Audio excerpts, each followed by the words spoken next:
Johnson. I'm the Senior Associate in Wholesome Wave Double Value Coupon Program. And Wholesome Wave is really excited to co-host this webinar with the Farmers Market Coalition today. The goals of this webinar are to introduce you to the MarketLink program and provide some background on the USDA funding opportunity to support an increase in SNAP acceptance at farmers markets by providing free or low-cost EBT systems. Just a note, at the end of this webinar, we're going to ask that everyone please complete a survey. And right afterwards, we'll send around the link to that survey. And feel free to contact us with any questions about that. So before we turn it over to the great lineup of speakers we have, I'm just going to give a quick overview of our organization. First of all, Wholesome Wave is a national nonprofit dedicated to increasing affordable access to fresh, locally grown food in ways that improve health, generate revenue for small and mid-sized farm businesses, and bolster local and regional economies. Our Double Value Coupon Program is a network of nutrition incentive programs that are operated at farmers markets across the country. The program provides customers with a monetary incentive when they choose to spend their federal benefits on fresh, locally grown food. And we're thrilled to see more and more farmers markets across the country becoming equipped to accept SNAP through the MarketLink system. For more information on our programs, please check out our website. It's wholesomewave.org. And just moving on to the Farmers Market Coalition. They're a national membership organization that helps ensure that farmers markets succeed both today and tomorrow. They provide information, tools, and representation at the state and federal levels, and also connect established and new farmers markets with resources for success. Their website is farmersmarketcoalition.org, so you can go check that out to learn more. So for today's agenda, like I mentioned, we have a great lineup of speakers. First, we have Rogelio Carrasco from the USDA's Food and Nutrition Services. Then we have Amy Crone, who's the project manager for the National Association of Farmers Market Nutrition Programs, MarketLink, and also the executive director of the Maryland Farmers Market Association. And finally, we have Sarah Burney, who's the executive director of Wholesome Wave Georgia, who will share her direct experience working with the MarketLink system on the ground and provide that perspective. And we're going to finish up today with a question and answer session with our panelists. So please feel free to ask your questions throughout the webinar. There's a tab on the control panel, which is likely to the side of your screen, that's labeled questions. You can type your questions right there throughout the webinar. Just be careful to enter them into the question section and not the chat section. Feel free to address your question to one of the presenters if you'd like as well. Otherwise, we'll try to direct it to the person who's best equipped to answer. And just another note, the webinar will be recorded.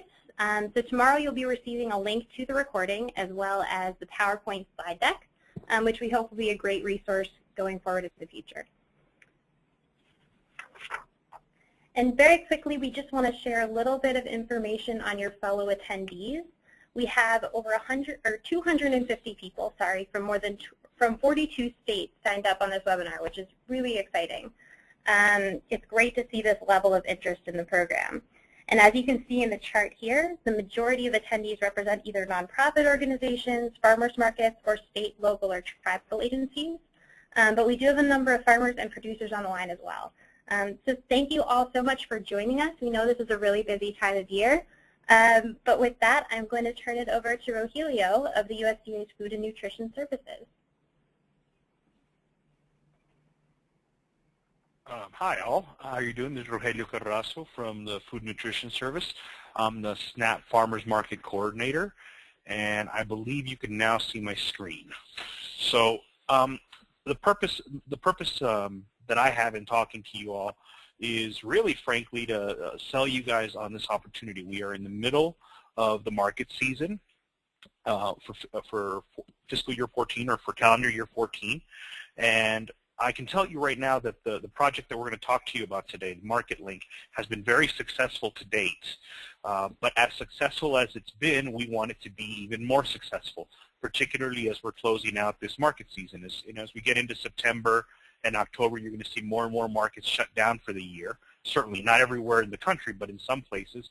And we want to get as many markets during their off-season or as they're headed into their off-season who haven't signed up for this program to take this opportunity, because it isn't very often that you have this kind of equipment available at no cost with the kind of services that we're providing at no cost. So before I really get into the substance of this, and as I said, I am providing an overview rather than the in-depth, the nitty-gritty details, I really want to encourage you, if you're someone who has not signed up yet, or you represent a market that has not signed up yet, or you're a farmer at a market that has not signed up yet, to really consider it. This is a golden opportunity, and we really hope you take it. Now, let me give you the background on this. As I've kind of implied already, and I will say now directly, the Department of Agriculture, the U.S. Department of Agriculture, is extremely committed to local food systems, to the whole idea of buying locally, growing locally, and as a corollary to that, expanding access to healthy food for SNAP participants.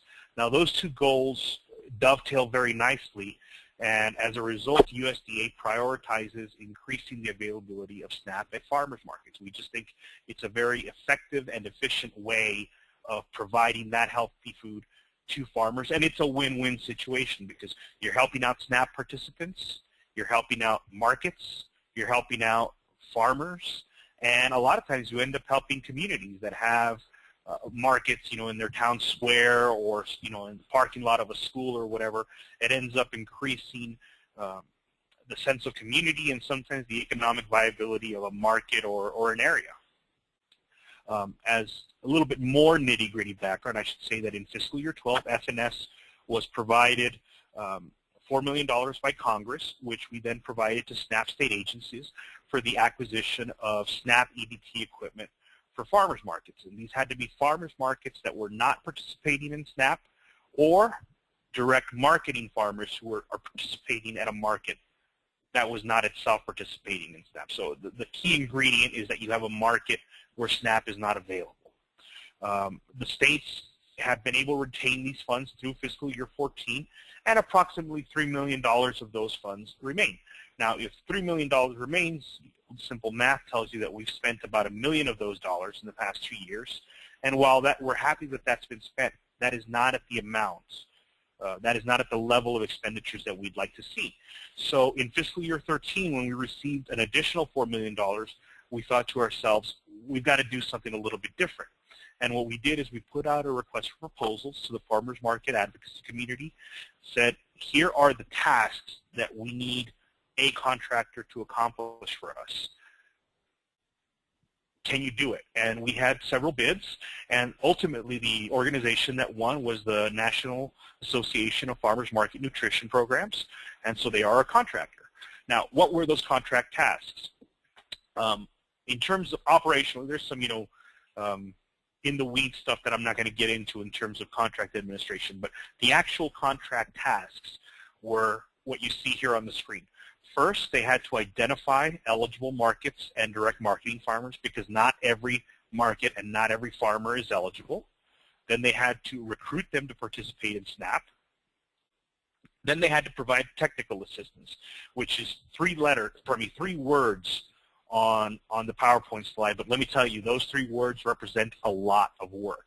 We're talking about technical assistance from the point where you're helping them find out whether or not they're eligible, to setting up an EAuth account, which is the profile that you have to set up anytime you deal with USDA computer systems, to navigating the application process, to getting in touch with a processor, to getting your equipment, and even after you get your equipment, making sure that equipment works properly.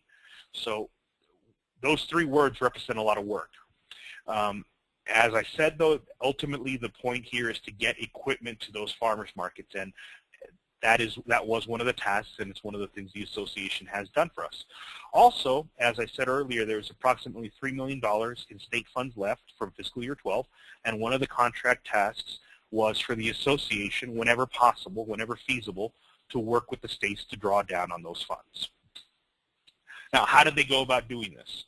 Well, probably the biggest task, the biggest thing that they did was they created this website called MarketLink.org, and Amy's going to talk about it in great detail, so all I'm going to really tell you about it for now is that it's a streamlined one-stop shop for farmers or markets to find out if they're eligible and to go through that entire process that I described earlier. Previously, that process was very disconnected. So you had to set up an EAuth account, and then you had to go to a different website to actually do your SNAP application. And then you had to track down a processor, and then you had to figure out who your equipment provider was going to be. And all these parts, all these steps were disconnected. The beauty and the elegance of MarketLink is that it puts all of that on one site. It links you to the sites you have to go through, but it's kind of a home base you can come back to and, you know, receive guidance if and when you need it. So that's really a big part of what they do, and it's what we're here to talk about today.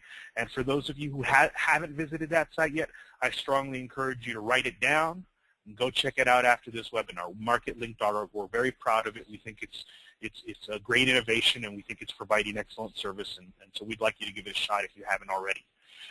Other things that the association has done is, well, this is an organization that has over 21 years of experience in the farmers market community. So part of the technical assistance that I talked about earlier was going out to conferences or meetings or sign-up days and helping people sign up, you know, right then and there, filling out paperwork for them, making sure they had the right documentation. So that's been a great help. And I have to say, a lot of times they've partnered with state folks, they've partnered with FNS folks, they've partnered with members of the farmers market advocacy groups, and including the Farmers Market Coalition and Wholesome Wave. And so we're very grateful for their partnership in that. But it's kind of that on-the-ground work that they've done and that our partners have done, which has been very effective. And frankly, this call is part of that effort. You know, we want to reach out to folks. And so let me just take that quick opportunity to thank the coalition and to thank Wholesome Wave for hosting this webinar. Other things that they've done is they've created traditional training and promotional materials, which they've provided to folks in the community or to the states, which they can use when they don't have somebody on the ground themselves, and blogs and articles in relevant media and trade publications. Now, what kind of success have we had? Let me just throw some statistics at you. You know, at the end of fiscal year 13, we had just short of 2,500. We had 2,457 SNAP authorized farmers markets. Now, July 1st, or these are the most recent numbers we have 2,826. So we're talking about a 15% increase over the end of fiscal year 13.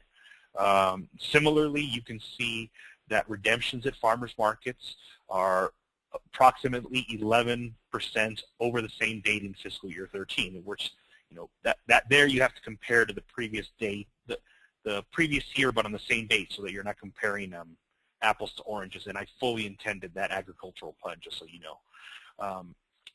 We had 1,600 SNAP authorized direct marketing farmers. We're now over and just approaching 2,200.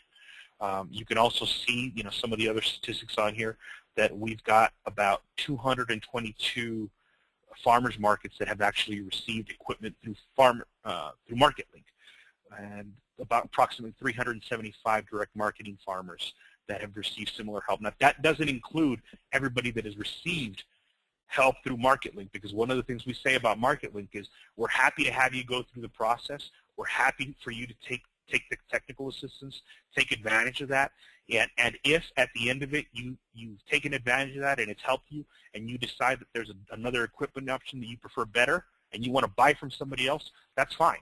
That's okay. We have no problem with that. The important thing for us is that we get farmers markets into SNAP, and, you know, the equipment option is there for you to use if it's something that works for you. So anyway, now that I've given that large overview, talk your ear off, I'm going to hand off to, I'm not sure if it's going to be Leah or Amy who's going to take over. Amy.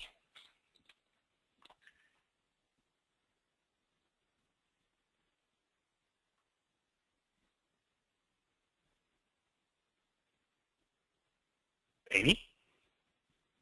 Can everyone hear me? Oh, there we go. Now I'm unmuted. Hopefully everyone can hear me now. Yes. Great. Thank you very much, Rogelio. And thank you to Wholesome Wave and Farmers Market Coalition for hosting this webinar. Hopefully you all will get some good information out of all of this that we're sharing today. And if you have any further questions about MarketLink, please feel free to contact us afterwards. I know that we'll have some time for questions and answers at the end, but there are a lot of people joining us today. So just in case, we are always available to help you with this new exciting program. So my name is Amy Crone. I am with the National Association of Farmers Market Nutrition Programs.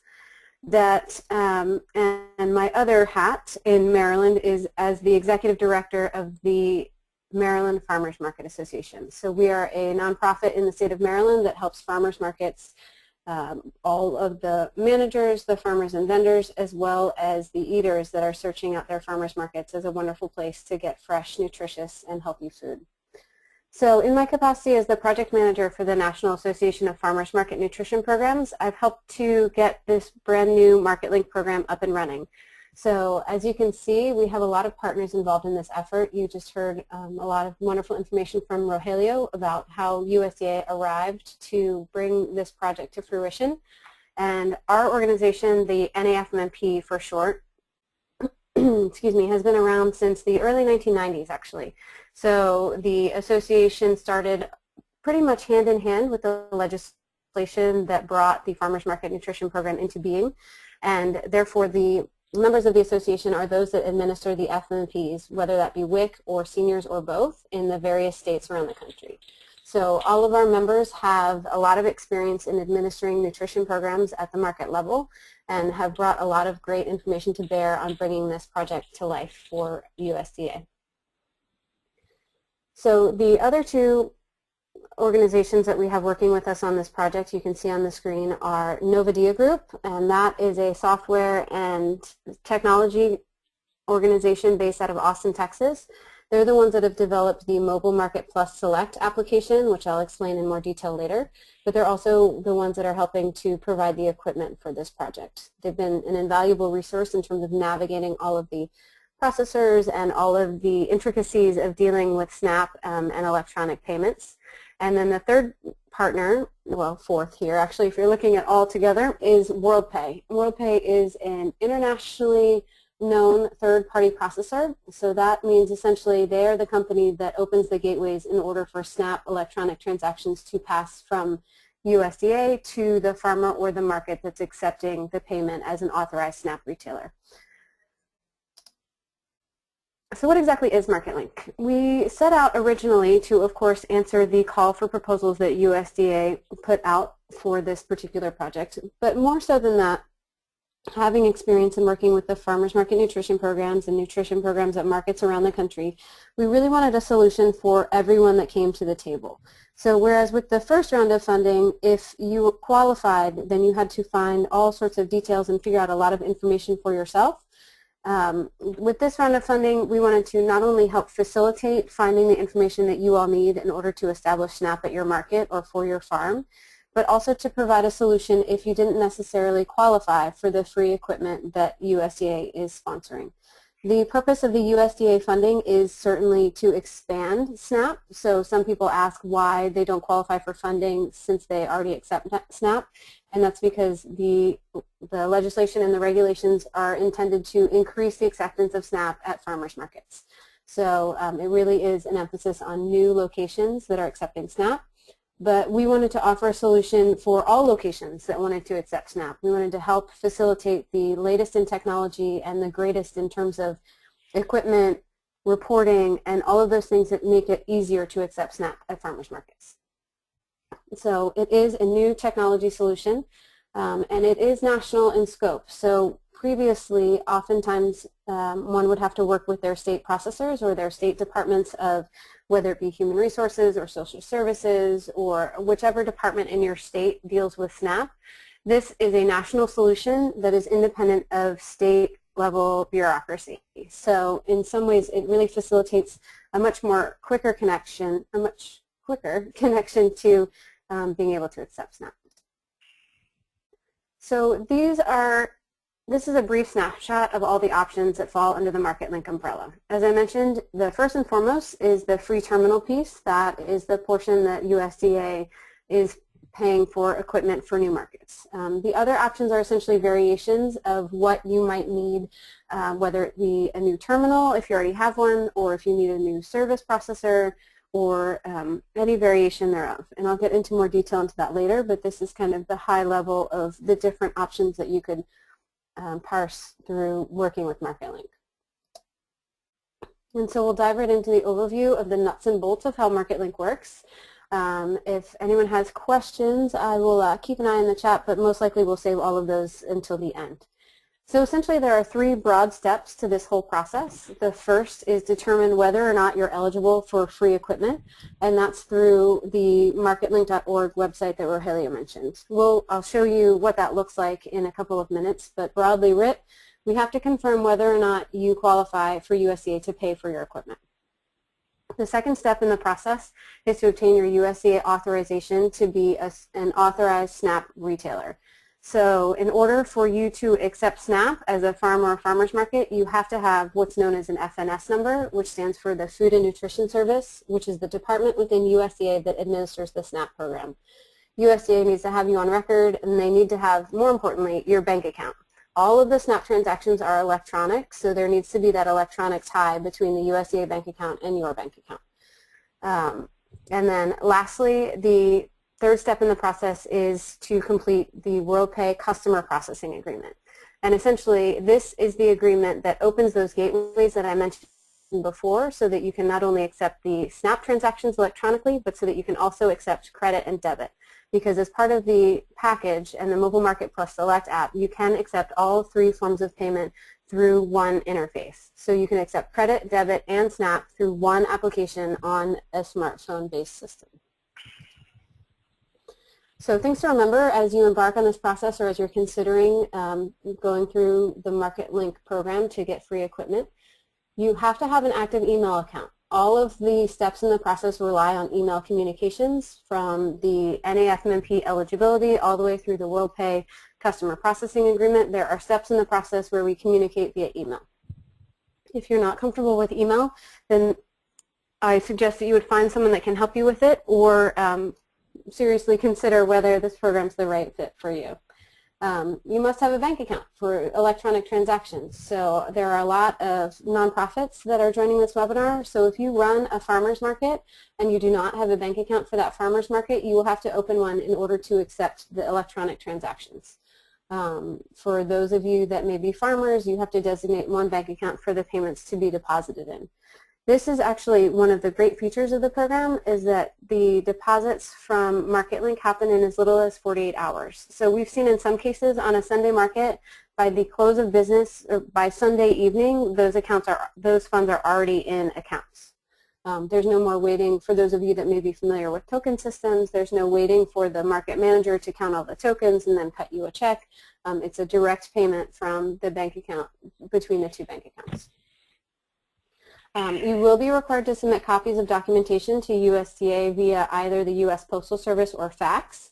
These hard copies are required by USDA, and there is no exceptions. So Social Security number is required, as well as a photo identification. Again, for those nonprofits that may be operating programs at a higher level, you will still have to have someone's Social Security number on the application, and a copy of their card must be submitted to USDA. That's a requirement that is not likely to change anytime soon. And so that's an important thing to keep in mind. And then lastly, as you work your way through the process, have all of your business information handy so that you can go through the forms all in one go and not have to search for things in the middle of it and come back to it. So I'll walk through exactly what that information is that you'll need to have on hand, but just to remember to gather everything first, it'll make the whole process a lot easier. So the first step in the process is the eligibility assessment. This is a very brief survey that you take online. It takes less than 10 minutes to go through it, and it can be found on marketlink.org. That picture there on the left is what the homepage is of marketlink.org, and as you can see, there's a giant green button in the middle that says, click here to see if you qualify for free equipment. Excuse me. That is the gateway to the eligibility assessment. And so there's 2 types of groups, obviously, that may be eligible. One is a farmer's market and one is a farmer. So for a farmer's market, in order to be eligible, you have to meet the USDA definition of a farmer's market, which is a multi-stall market at which farmers, producers sell agricultural products directly to the general public at a central or fixed location, particularly fresh fruits and vegetables, but also meat products, dairy products, and or grains. This definition is in, excuse me, excuse me. This definition is built in to the eligibility assessment, so you can read it right online. You don't need to write it down, and we'll also provide it to you as part of the notes from this discussion. So in addition to meeting that definition of a farmer's market, you also have to answer other questions. The first of which is whether or not your market accepted SNAP in the 2013 season. And then the third is whether or not you've been authorized to accept SNAP by USDA. So if you have not had a SNAP program at your market to date, then you are eligible for free equipment. If you are authorized by USDA prior to, you have to be authorized, Rogelio, help me here if I mix this up. You have to be authorized after November of 2011 in terms of your SNAP authorization. November 18th, 2011, because that's the date the funds came into existence. Thank you. Yeah.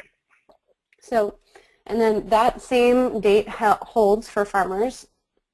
And then in addition to the not being already authorized to accept SNAP, the other questions for farmers are whether or not you sell at a farmer's market and whether or not you participate in a market where SNAP is not accepted. So again, to go back to the premise of the USDA funding, the purpose is to expand the program beyond the current locations where SNAP is accepted. So if you are a farmer and you sell at one farmer's market where SNAP is not accepted, then you qualify for free equipment. Excuse me. And so those are the two groups of potential eligibility. As I stated before, there are options available for those that are not eligible. So not eligible does not mean that you cannot participate in the MarketLink program. It means that you are not eligible to receive free equipment. Let's see if I see. Okay. So then the second step in the process, after you confirm whether or not you're eligible for free equipment, is to complete the USDA authorization. So this is a part of the process where we've seen people get hung up on some of the finer details, so I'm going to go into some of those issues. And if you hold on one second, I'm going to take a drink here so I don't cough.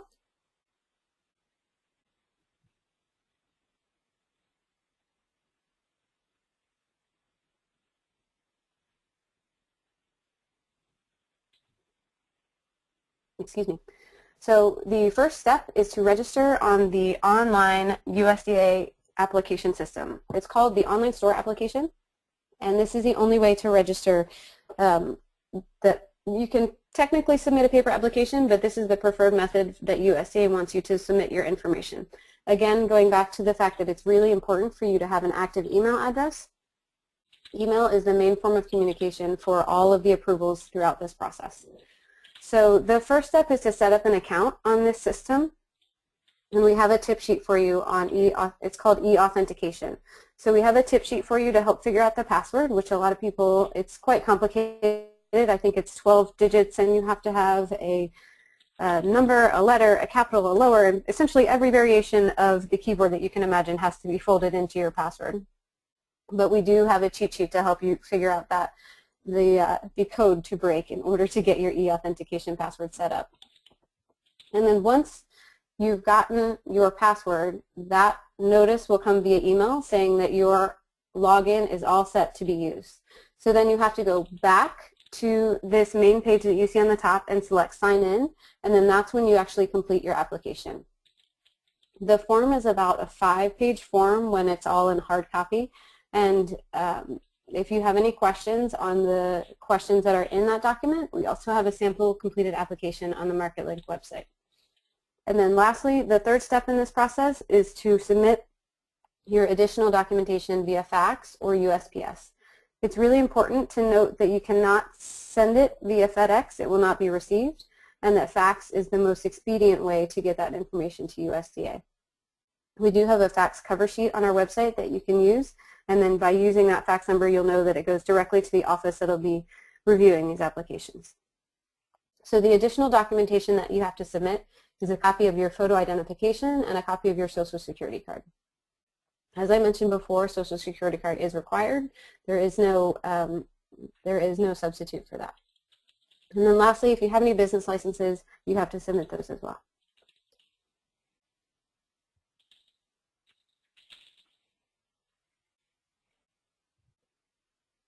A lot of folks get a little bit confused about the EAuthentication portion of the process. In other words, it's a little bit confusing that you have to get an account set up and then you have to go back into that account to log in to start your application. So I wanted to show you all this picture, which is a sample email received from USDA confirming that you have an account. So once you receive this email from USDA, and you'll see it comes from eems.support.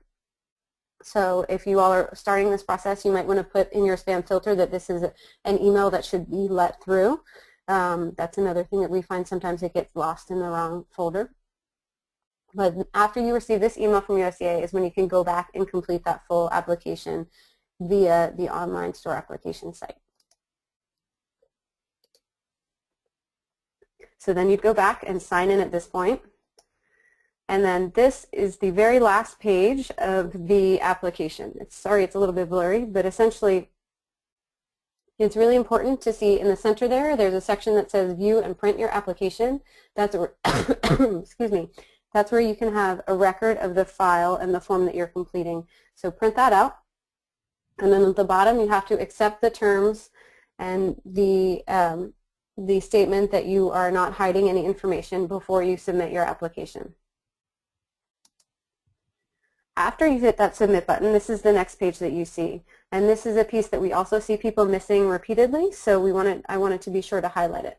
So on the top, there's a cover sheet that you can print out to put over your supplemental documentation. And then this certification and signature statement is one of the required pieces of information that you have to sign. So it's your photo ID, your Social Security card, and the certification and signature statement that you have to submit to complete your application. After you submit your USDA documentation, USDA has been approving these applications very quickly in as short a time frame as 1 week in some cases if all of the application information is in hand. Then the third step in the process is to complete the WorldPay Customer Processing Agreement. That's a picture of the entire agreement there. It's a 3-page form that has all of the information essentially to connect your bank account to the USDA bank account. And excuse me. The number that you see there is the number that you can call for assistance, and a WorldPay representative will help you through that application step by step. So the final steps for setup, there's a number of emails that will come through and a number of processes that happen behind the scenes before you actually receive your equipment. This is a short video that Nova Dia Group produced on what to expect and all the different emails that you'll see coming through. So once you get this presentation, you can view that whole video at your leisure. It's about 5 minutes, but it walks you through each of the steps in the process. So after you've completed all the steps in the application process, this is the equipment package that will arrive at the location that you've specified. One thing of note is when you do fill out that customer processing agreement, you want to be sure to indicate a shipment address that, number one, FedEx can deliver to, and number two, that there's an adult there who can sign for the package. Since this is a very valuable package that's arriving at your door, it will not be left there waiting for you. We've heard from some farmers that they put their farm address and no one's there on the day, so that ends up delaying their getting their shipment. But just so that you all know, there should be an adult that signs for it, and it should be the address to which FedEx can deliver. So this is the whole package that you'll receive. On the left, you'll see an iPhone 5C with a card reader attached through the ear jack on the bottom. And then in the center is the Mobile Market Plus Select application. That's the one that's on the phone and through which you can accept all of the payments. And then on the right is a wireless printer that also comes along with the equipment package. The printer is required based on SNAP regulations, so that when you run a SNAP transaction, a printed receipt will automatically print out on that printer once it's paired with your phone. There's also the option to email receipts, but it is quite handy to have that printer. And people ask how far the range is, and it's at least 2 tables at a market. So I wouldn't press it all the way across a market, but it's a good reach in terms of having that printer work for your entire market stand. So this is the nitty-gritty of the costs of the terminal program. So these are the options that we offer. If you qualify for free equipment, you qualify for any one of these equipment options. So the first option would be the full package that I just showed you with the iPhone, the reader, and the printer. And the value of that is approximately $19.63. We also have an option where you bring your own device. So if you're an organization that already has an iPad or an iPhone that's been dedicated for market use, then you can just let us know, hey, we already have a piece of equipment, we just need the reader and the printer. And then for those of you that are looking for a potentially lower cost solution or maybe don't want to use the smartphone technology or the iPad, you can get a wireless terminal. Those are the brick terminals, as some people call them. Many of you may be familiar with them. And then the last option, the least expensive in terms of the actual physical equipment, is a wired terminal. Of course, that wired terminal does require a power source and a phone line, so likely it's not feasible at the majority of farmers markets, but we do offer that as part of the menu of equipment that you can get through MarketLink.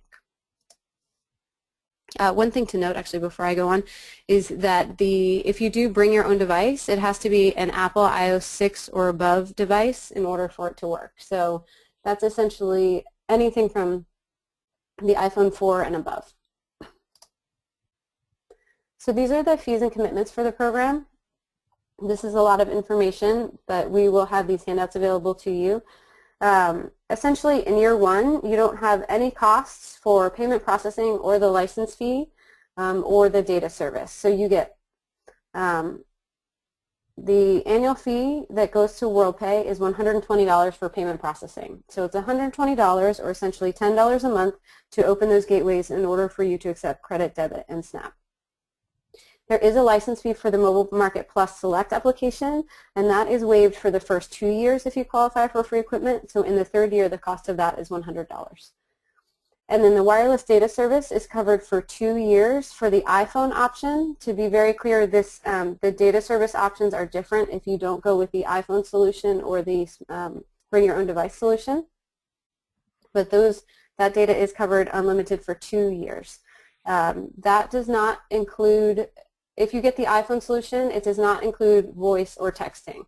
So if you do get an iPhone through MarketLink, the only thing that you can use it for is data, essentially going on the web and then using it essentially to process these transactions. In year 3, however, the phone becomes yours to figure out what data plan works for you. So at that point, you could add a line or whatever option works best for you to get data at that point. So the data cost listed in with option C is for the wireless terminal above. I'll go back so you can see the VX610 wireless terminal, so essentially the brick terminal. The data fee for that is $19.95 a month, and then the transaction fees are an additional 5 cents per transaction. The transaction costs for the iPhone solution or the bring your own device solution are in the middle there. You'll see it's 15 cents per any type of transaction, and then it's an additional 1.79% for credit and debit. These rates have been nationally negotiated, and we found that they're significantly lower than the majority of processors out on the market. So that's the one thing that we're very excited to be able to leverage the national scope of this project to be able to bring low rates to all farmers markets and vendors that sell at farmers markets nationally. So this is a 3-year contract that you sign with WorldPay, so it's important to remember that if you do decide to terminate the contract early, there is a penalty associated with that. So if you end the contract in year 1, so essentially before month 13, the cost is $295. In year 2, months 13 through 24, it would be $195, and then in year 3, it would be $95. After the 3rd year of the contract, you'll receive a notice more than 30 days prior to the end of your contract and asking whether you want to continue on an annual basis on the same terms as above. So essentially, those terms would be the $120 per year and then the $100 licensing fee and the same transaction costs that were outlined above. So the other thing that's really exciting about this new program and the new technology that we're offering is all of the reporting and data that's available to you. So whereas before there were a lot of manual logs that had to be taken down, information on participants needed to be noted, a lot of that is captured via the iPhone application. So you can retrieve a transaction on any day of the week for any weekly, monthly, or annual sales data, and it's a great tool to be able to track your electronic sales. You can actually run a report and then email it to yourself if you want to have a specific snapshot of what you've done on a particular day, or you can see any of those categories that you see there. You can go through and get a report on. The other thing that you have, as part of the setup process, you set up an online account with Mobile Market Plus Select. So through this account, you can run all sorts of transaction numbers, and I thought I had grayed out the FNS number there, so don't look at that. But essentially, that's a sample report of what it would look like. That, again, that you can run at any given time. You have access to that system 24 hours online, and you can report on an annual, daily, or weekly basis. So as I mentioned multiple times so far, if you don't qualify for the free terminal, you can still participate in MarketLink. Again, we wanted to be sure that we provided a program that gave a solution for any type of farmer or farmer's market selling in the country. So we wanted to be sure that if you weren't qualified for the free solution, there was still a solution available to you. So we're really thrilled to be able to offer those low processing rates to anyone that wants to sign up. So this is the equipment cost if you do pay for it yourself. Essentially the same menu that I provided before, but the cost for each of the different options. I won't belabor it and go over them step by step, but if you have any questions on the particulars, I can certainly provide those to you later. And then again, the fees and commitments for the non-free option is essentially the same scheme as the previous transaction costs and other processing and licensing fees, but it will start to apply in year one. So whereas in the other contract, you would start to pay the $120 for the free equipment in year two, if you're paying for your equipment and you don't qualify to be subsidized by USDA, that $120 fee applies in year one. Again, we feel that this is a very good deal. It's only $10 a month for processing all three types of transactions. And then the NovaDia Group license fee for mobile market is $100 per year. The transaction fees are the same. Those low rates again of 1.79% for credit and debit and 15 cents for all types of transactions. And then for the other two equipment options, either the larger machine or the wired machine, you still have the same costs associated with those. Again, the early termination fees are the same. It's a 3-year contract whether or not you qualify for the free equipment, and those termination prices are just what they are listed there, exactly the same as if you terminate the contract for the free program as well. So why should you invest in this program now? Why should you join the MarketLink solution? As Rogelio stated, these funds are only available for a limited time currently, and as of right now, they're only available until September 30th. So if you're considering it, we highly recommend that you get it done now so that you can be sure to have equipment before that funding is capped. And then this is the only smartphone-based all-in-one technology available. So I've seen markets around the country that might have a machine that's provided by their state processor, for example, that's their SNAP machine, and then they'll have another machine that is their credit and debit, or they'll use a terminal that's SNAP only at their market tent, and then their vendors will all have Square or some other type of processor. This is the only solution that pulls all of those into one place. So you have one phone where you can take credit, debit, or SNAP without having to switch back and forth. Furthermore, there are capabilities within the application for EWIC ultimately. So for those of you that may not be familiar with it, the Women, Infants, and Children's Program, also known as WIC, is mandated to go electronic by 2020 by USDA. It's a USDA-based program, and so by 2020, all of those programs nationwide have to be electronic. This Mobile Market Plus application can potentially accept those eWIC cards once they come into being in the next several years. So that'll be a huge advantage for farmers markets not to miss out on the WIC funding that comes through the various farmers market-oriented programs. The other capability, which is being piloted in places all around the country, is to have loyalty or incentive programs go through the phone.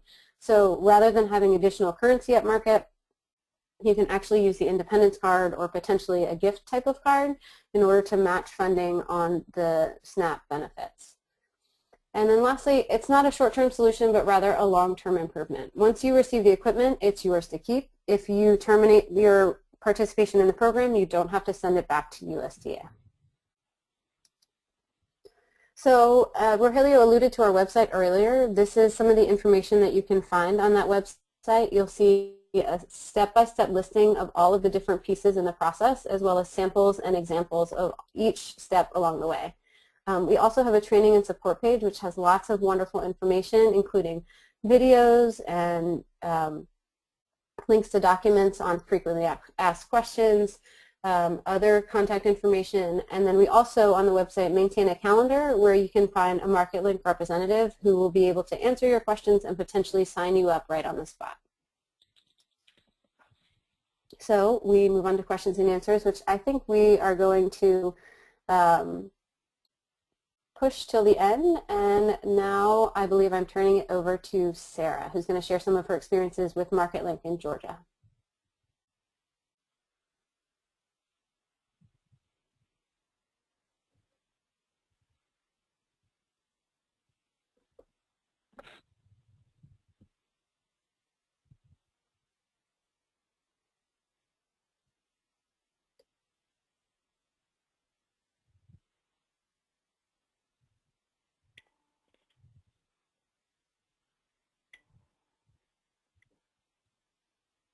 Hi, Sarah. It looks like your phone is muted.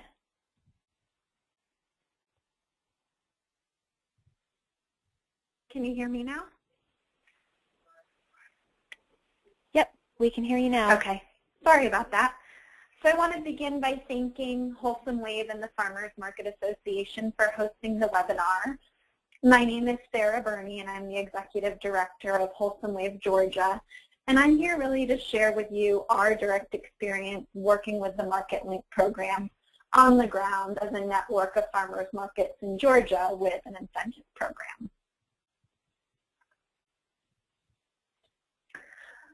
So Wholesome Wave Georgia works to double the value of SNAP dollars across a network of nearly 25 farmers markets in the state.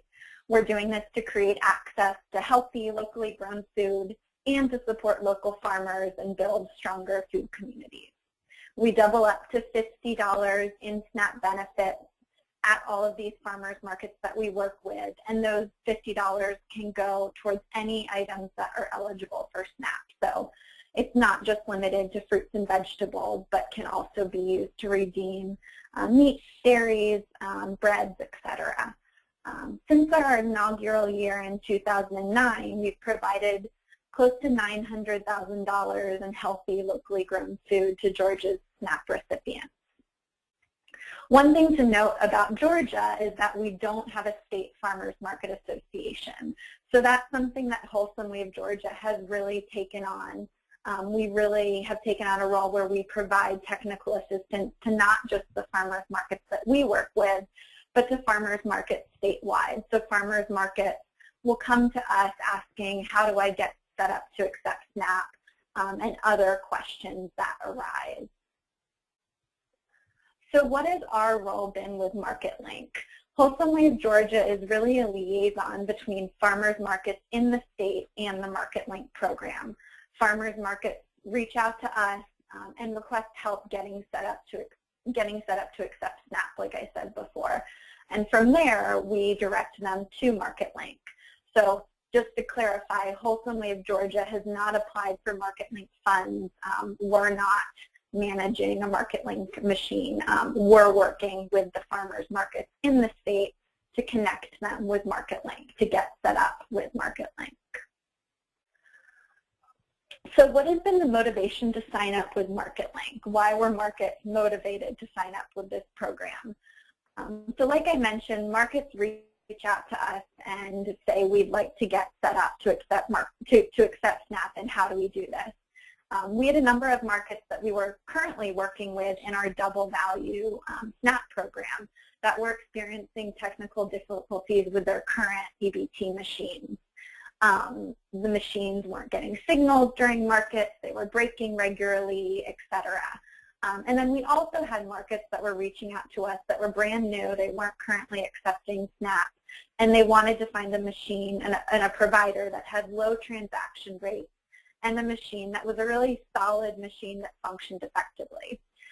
So MarketLink reached out to Wholesome Wave, Georgia, because we really have that role and name as a state, as a state farmers market association, if you will, and asked us for help connecting with Georgia farmers markets so that they could really maximize this grant and get as many markets and farmers as possible signed up to accept SNAP and receive this free MarketLink machine.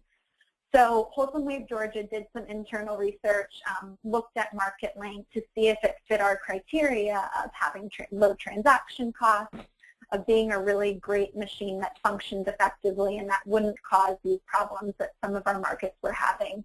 And what we found was that MarketLink really fit the bill. So we began working pretty closely with a MarketLink representative in Georgia to sign up, to funnel markets that were reaching out to Wholesome Wave Georgia to MarketLink and get them signed up and with this free MarketLink machine. Amy mentioned before that the machine has pretty low transaction rates if you compare them to other providers, with 5 cents per transaction and then 1.79% per EBT credit and debit transaction.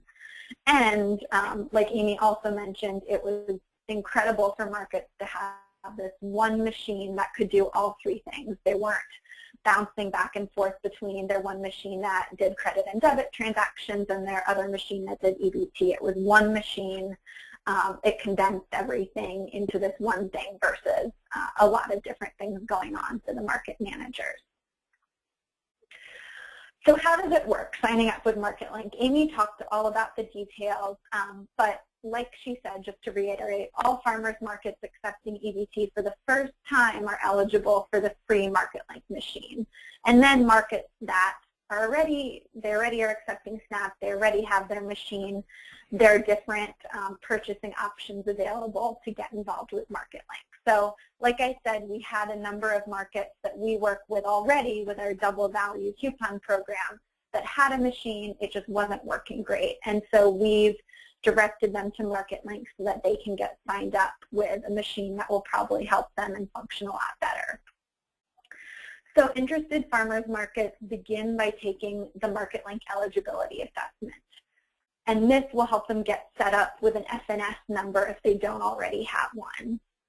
Hi, Sarah. Uh-huh. Could you speak up a little bit? Some people are having a hard time hearing. Yes. I will talk a little bit louder. Is that better? I can hear you fine, so I will see Okay. if they can reply in the questions box and let me know. Okay. Yes, it says thanks, so I'm assuming Okay, that means it's better. So from there, a sales representative from MarketLink walks the farmer's market or the farmer through the application and then helps them submit the application. And from there, it takes several weeks to receive the machine in hand. So we've had lots of success in Georgia. Wholesome Wave Georgia has sent over 30 markets and farmers to MarketLink at this point. And we know for sure that there have been about 10 markets that we've successfully signed up with MarketLink and have a MarketLink machine either in hand or on its way. What's really exciting about this for us is that this year it's allowed us to add 2 additional farmers markets to our double value coupon program that in the past we couldn't add to the program because they didn't have an EBT machine. And next year, it looks like we'll have 3 farmers markets that we'll be able to add to our double value coupon program because of the MarketLink program. And like I said before, the markets aren't just able to accept SNAP with the machine, they're also able to accept debit and credit. So their feedback to us is that they're really increasing sales and bringing in new customers to the market that may not have cash with them and want to shop and just have a credit card or debit card. So receiving the MarketLink machine, this is one area where there have been some challenges that I want to talk about the challenges and really talk about opportunities to maneuver around these challenges and set yourself up for success when applying for the MarketLink program. So like everyone has said, MarketLink is a new program, it's a new process, and there's 3 different groups involved. So the logistics of it are still coming together, and in order to set expectations, it's real, not all of the markets that we worked with have received the machines in 2 to 3 weeks. And then some of the applications were not followed up on. So in terms of ways to address these challenges and make sure that you get set up with your MarketLink machine as soon as possible and not stuck on any of these different things that I mentioned, some different pointers that I really encourage all of the farmers markets and farmers signing up to think about and keep in mind is setting expectations.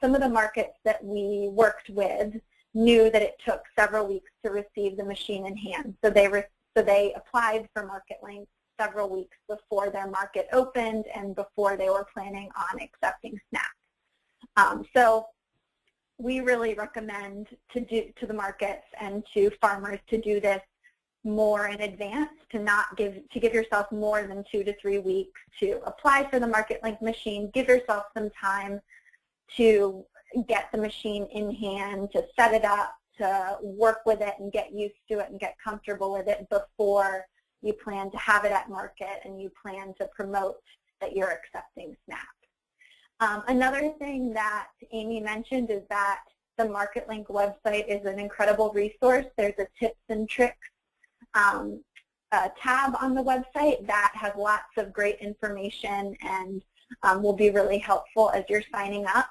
And then one thing that I always recommend to all of the markets that we refer to MarketLink is to write down the contact information of the sales representative that you work with. So there'll be a sales representative that will walk you through the MarketLink application and that will help you submit it. Write down the contact information, whether it's email or phone number of that person, and call them if you don't hear back.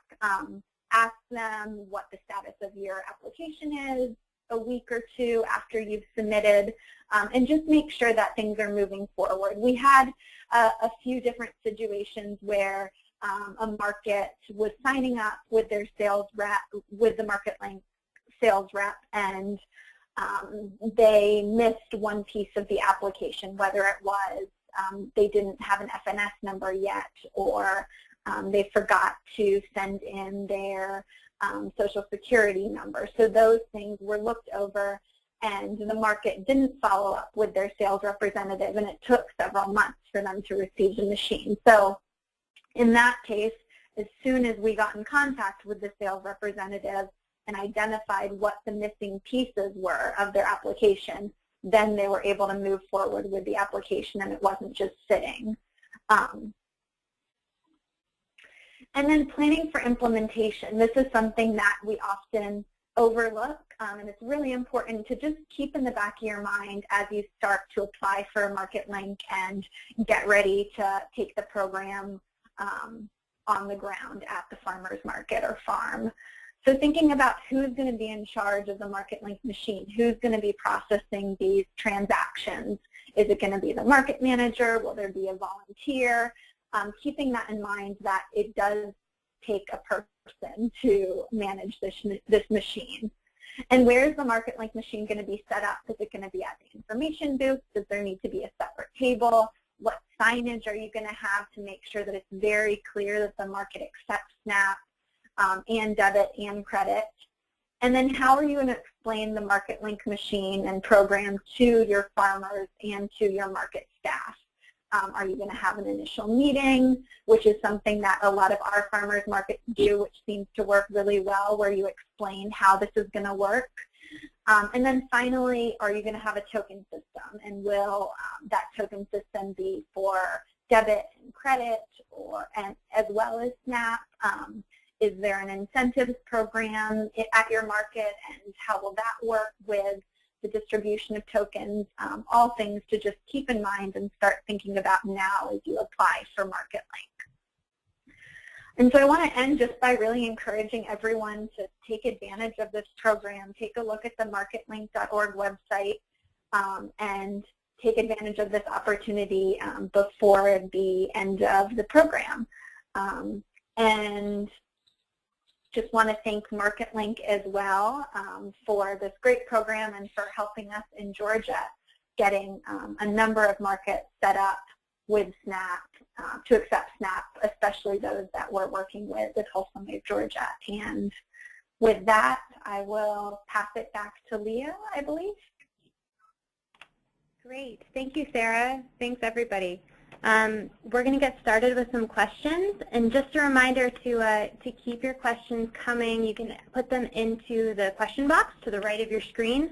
And we'll go through them and try to get to as many as we can in the next 20 minutes or so. And any questions that we don't get to today, we'll try to answer and distribute answers out to you through the notes that come out after we're done with this webinar. So we'll start. We have a question for Rogelio, and if you could just clarify, is any of the fiscal year 2012 or 13 funding earmarked for monthly service costs after the equipment is issued? Yes, absolutely.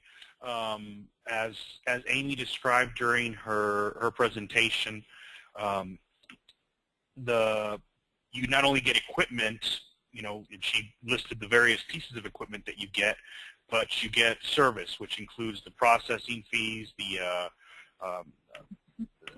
software licensing, but also the data plan for 2 years, the data plan.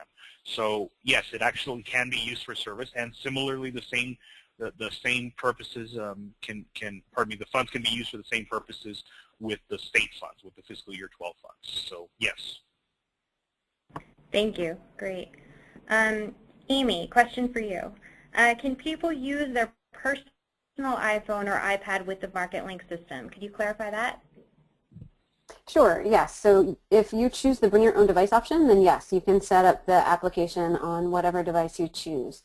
But just to be clear, if you do get the free iPhone, then you cannot set up the application on that iPhone that you receive from MarketLink and also your personal device.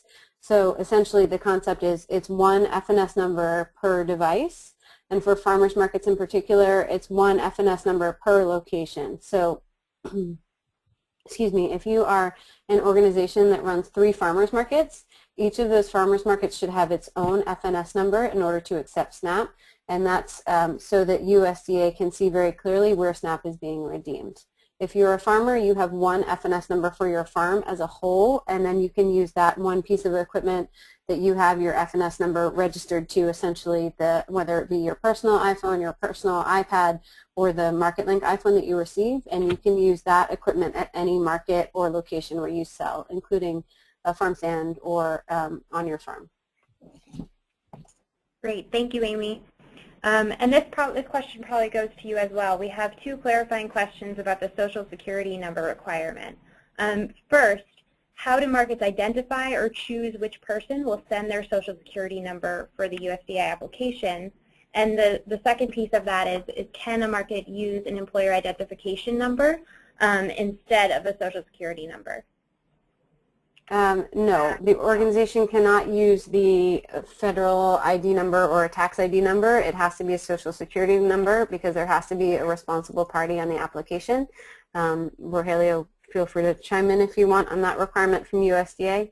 And then up in terms of who is put on the application for a municipality or for an organization, that's completely up to whomever is doing the application. That's a decision for the organization or the municipality to make, but it is important to remember that if you are an organization and you have someone's Social Security number on that application and then that person leaves the organization or transitions out of a leadership role, you will need to update that number with a current number going forward. So that's a process that's easy to submit to USDA, but it is something that you want to keep in mind as you go through the process and as you're planning longer term for the program if you're running it at an organizational or a municipality level. And just to build on what Amy said, she's absolutely correct. We cannot use an employer identification number. It has to be a social.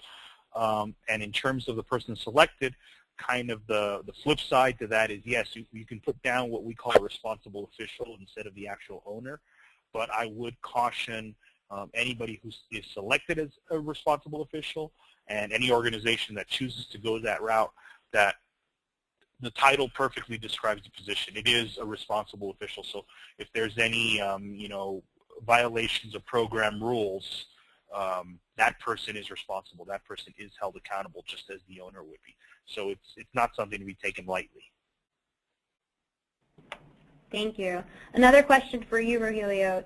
Does the USDA have a link to show which farmers markets have already have SNAP or EBT equipment and aren't eligible, or vice versa? We have, wait, repeat that? A link to show which farmers markets already have SNAP or EBT equipment and are not eligible, or does each market need to go in and find that out for themselves?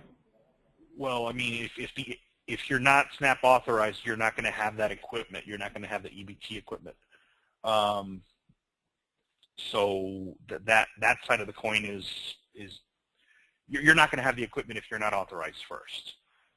Right. Or if you did, I suppose you could have the equipment, but without the FNS number and the authorization, it's not going to work.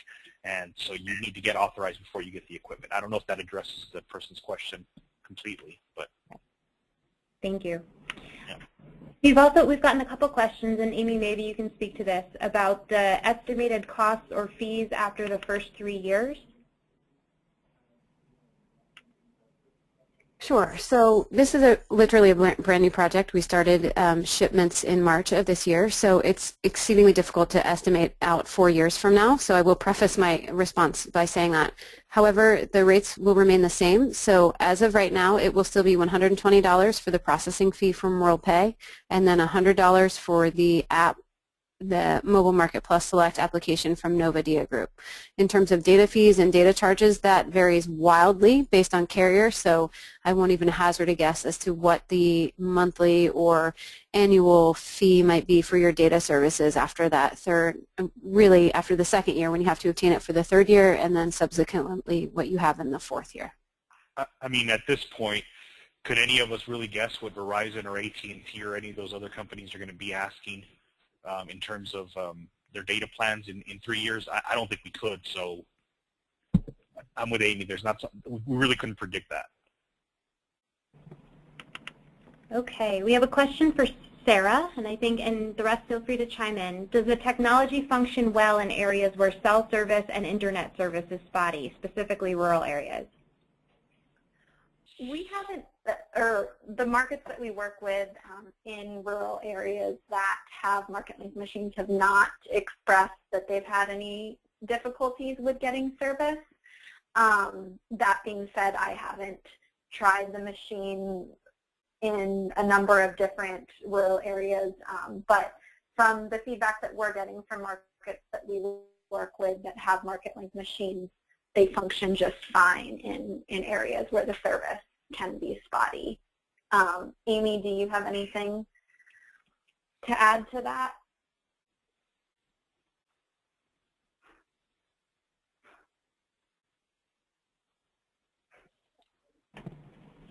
Oh, Amy, we can't hear you if you're speaking. I think you're on mute. Sorry, can you hear me now? There, I accidentally hit the wrong button and it switched my audio. So essentially, Verizon is the data carrier as of right now. So if Verizon works well in your area, it should not have any problems. And in very rural or remote areas, it may be an issue, but again, we can talk through that and figure out before you sign up whether or not you would have coverage. We do have some maps that we can look at to look at those finer details if you all want specific answers in regards to your particular location. Thank you. Rogelio, given that this funding cycle ends September 30th, will the program be available next year if folks on the phone don't get markets signed up by the deadline? I can't say for certain at this particular moment. We're looking into that, but I just can't provide an answer for that.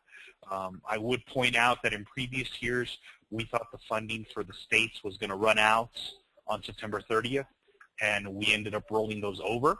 So somebody who looks at history could see that and say, well, there's probably a reasonable chance that that's going to happen again, but I can't say for certain. So that is another reason why I would encourage you to do it now rather than wait, because even though, even if I were to say, I think there's a 50-50 chance that it's going to happen, and I'm not saying that, I'm just saying that as an example, why take the chance that it won't and end up, not getting access to the equipment? So if you can do it now and avoid any uncertainty. I would also add to that, we didn't talk about it too much, but we are also working with states directly. So for those states that still have funds from that original pot of funding that Rogelio was referencing, which is now available until September 30th this year, we have set up some arrangements whereby even if your state has funding to spend, we can help them to compensate you and get the MarketLink system as well. So that is very much on a state-by-state basis. So if you have specific questions, perhaps you've been working with your state processor already and you're looking to transition to MarketLink, there are lots of different options and lots of different arrangements. We're really flexible in our ability to work with states as well. So just wanted to share that too. Great, thank you. We have a two-part question here. Do you recommend having an EBT terminal for the entire market or encouraging individual vendors to apply to MarketLink? And if the market operates the system, do they cut a check to individual vendors for sales? Amy, can you speak to that? Sure. So it's very much an individual market preference as to which system you want to set up, whether it's a market-wide system or a vendor-based system. If it is a market-wide system, then yes, the market still has to cut checks to the vendors for their totals spent. And essentially, you can use the MarketLink system to base a token system off of. So for those of you that may not be familiar with a token system, there's a central market location where the SNAP is accepted, and then participants swipe their card at that central terminal, which in this case could be the MarketLink iPhone, and then that participant gets tokens that they can spend with the vendors. At the end of the day, the vendors turn in the amount of tokens that they've collected to whomever is managing the program. Then that person counts the tokens and cuts checks to the vendors. That's the market-wide system in a nutshell, essentially.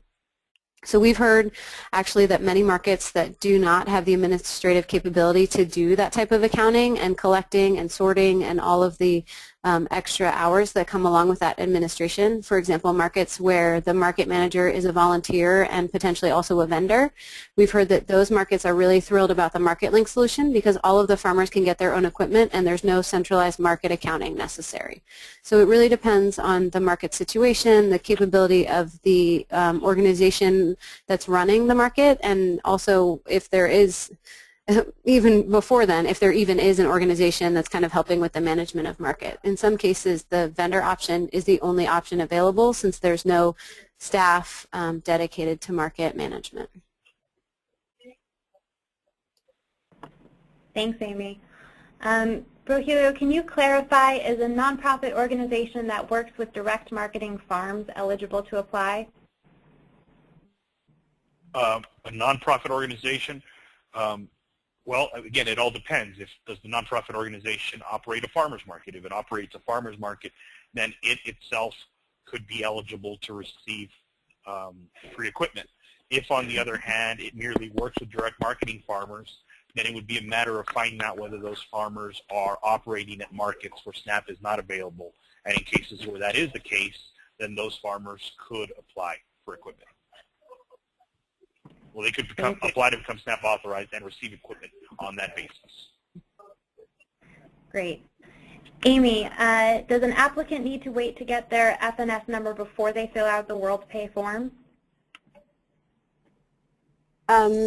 They should, yes. They don't have to. You can get all of those forms going simultaneously, but the best procedure is for them to first obtain their FNS authorization, their approval from FNS, and then to submit their paperwork to WorldPay.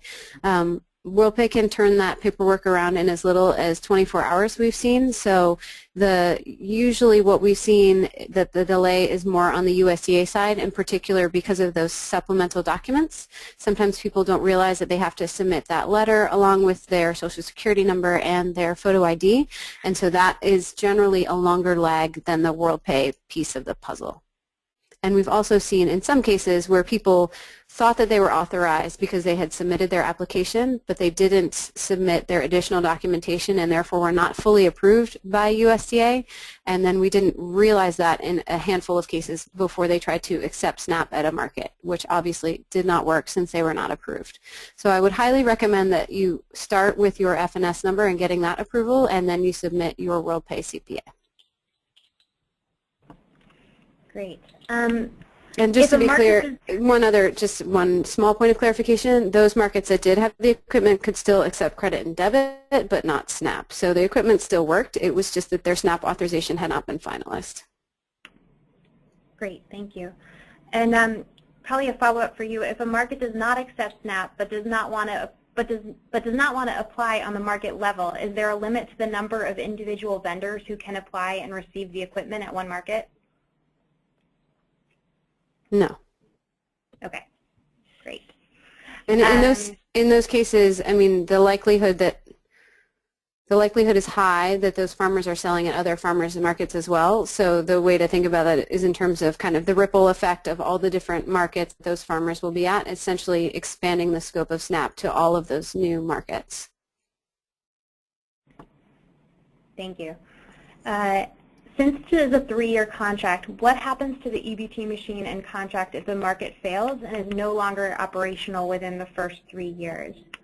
Amy or Rogelio? The market is still responsible for that contract and those contractual costs. So if they decide to terminate the contract, then they'll have to pay that fee. Or if they don't terminate the contract, then they'll have to have someone pay those annual fees for years 1, 2, and 3, and then notify WorldPay that they're ending their contract in year 3. In terms of the equipment, I think it would operate like any other store. I don't think they return the equipment. They end up keeping it. Correct. Okay, thank you. It looks like we have a couple last questions trickling in. Okay, we have how would credit and debit transactions work within the system?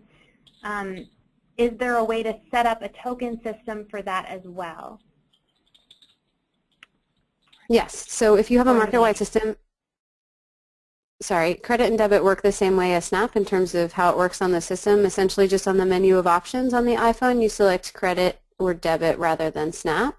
So the card is run just like the Independence card is in Maryland, just like the SNAP card that you would use for the SNAP transactions. And then with regards to a market-wide system, you can still do a credit and debit token system.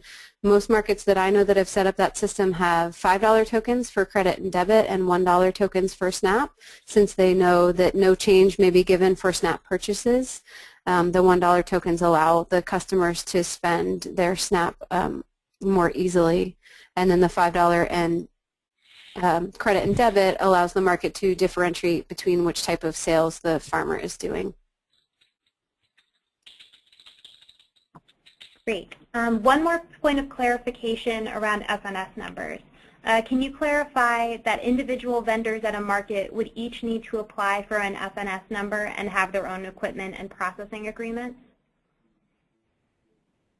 Only if the market chooses not to become SNAP authorized itself. Right. So if it's not a market-wide system, then yes, each vendor would have to get their own FNS number and their own set of equipment.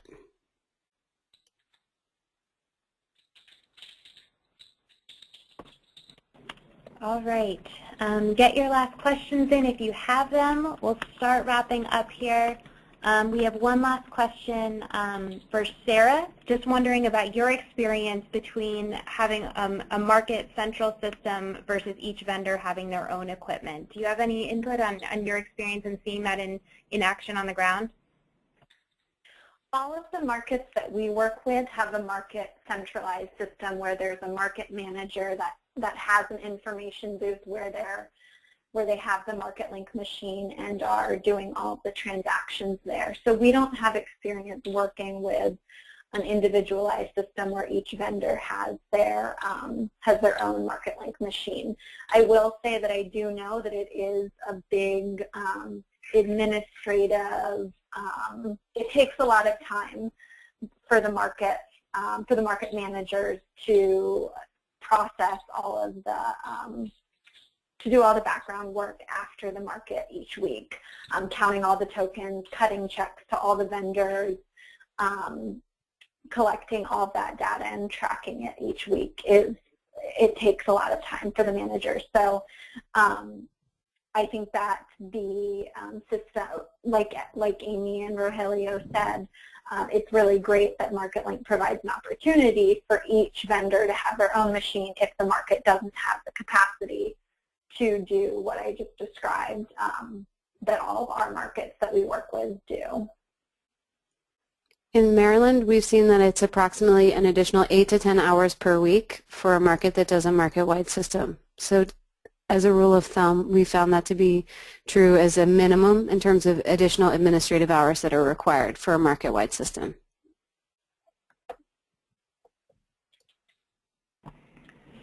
All right. Well, we want to thank all of our panelists for all of their thoughts and knowledge around this and for taking the time to present. If you have submitted a question that we haven't got to, we'll try to respond to those in the follow-up information that we send around. And we also have contact information here on this last slide for Amy. And please feel free to reach out to myself, Leah, at wholesomewave.org if you have any other specific questions, and we'll try to direct them to the right person. Just a reminder to please complete the survey that we send around after. We'd love to hear your thoughts on the webinar and any recommendations for future work that we do together. So thank you so much, and enjoy the rest of your day, and please look for more information from us in the next couple of days or so. Thanks, everyone. Thanks, everyone, for joining. Sign up.